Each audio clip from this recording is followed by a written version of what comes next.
TTD మాజీ chairman Bhumana Karunakar రెడ్డికి SV university పోలీసులు ఇప్పుడు నోటీసులు పంపారు. దానికి సంబంధించిన బ్రేకింగ్ చూస్తున్నారు. ఎల్లుండి విచారణకు రావాల్సిందిగా అందులో సారాంశం. టీటీడీ గోశాలలో ఆవులు మరణించాయని గతంలో భూమన ఆరోపణలు చేశారు. దానిపై టీటీడీ బోర్డు సభ్యులు గతంలోనే పోలీసులకు ఫిర్యాదు చేశారు. ఆ కంప్లైంట్ ఆధారంగా పోలీసులు వాట్సాప్ ద్వారా నోటీసులు పంపారు. ప్రస్తుతం భూమన హైదరాబాద్ లో ఉన్నారు.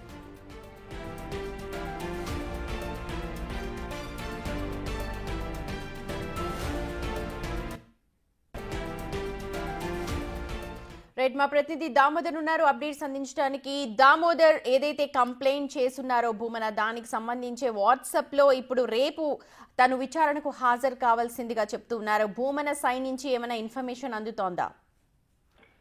సుమతి, గతంలో ఏదైతే టీటీడీ గోశాలలో రోజుకు 100 ఆవుల చొప్పున, నెలకు 100 ఆవుల చొప్పున మరణిస్తున్నాయంటూ పెద్ద ఎత్తున భూమన కరుణాకర్ రెడ్డి విమర్శలు చేశాడు. దీంతో పాటే కొన్ని ఫోటోలను కూడా విడుదల చేసిన నేపథ్యం. అయితే ఆ తర్వాత టీటీడీ దీన్ని తీవ్రంగా ఖండించింది. దీంతో పాటు ఆవుల మరణాన్ని కూడా నెలకు 15-20 వరకు మరణిస్తున్నా, ఇన్ని వేల ఆవులు ఉన్న చోట ఇది సహజం అంటూ కూడా చెప్పుకొచ్చింది. ఆ తర్వాత దీనిపైన పెద్ద ఎత్తున వివాదాలు నడిచిన నేపథ్యంలో టీటీడీ పాలక మండలి సభ్యుడు భాను ప్రకాష్ రెడ్డి గత ఉగాది సందర్భంగా ఈ ఫిర్యాదు చేశారు. ఆ ఫిర్యాదు ప్రకారం ఎస్పీ పోలీస్ స్టేషన్ లో ఆయన మీద కేసు నమోదైంది. ఆ తర్వాత ఆ విషయం గురించి పోలీసులు పెద్దగా పట్టించుకోలేదు. ఈ రోజు ఆయనకు ఒక నోటీసును 35/3 అనే నోటీసును జారీ చేశాడు. ఇందులో భాగంగా ఆయన 23వ తేదీ 11 గంటల లోపల పోలీస్ స్టేషన్ లో విచారణకు స్వయంగా హాజరు కావాలని కూడా ఆ నోటీసులు జారీ చేశారు. అయితే ఆయన హైదరాబాద్ లో ఉన్నందువల్ల ఆయన వచ్చిన తర్వాత మరోసారి ఆయనకు స్వయంగా ఇస్తామని కూడా చెప్తున్నారు సుమతి.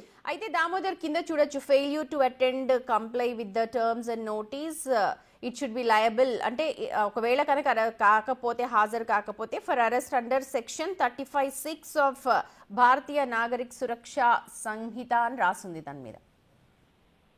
సుమతి, ఆయన గతంలో కూడా ఇలాంటి ఇలాంటి వ్యవహారం మీదనే ఒకసారి తిరుపతి ఈస్ట్ పోలీస్ స్టేషన్ లో కూడా హాజరై విచారణ ఎదుర్కొన్నాడు.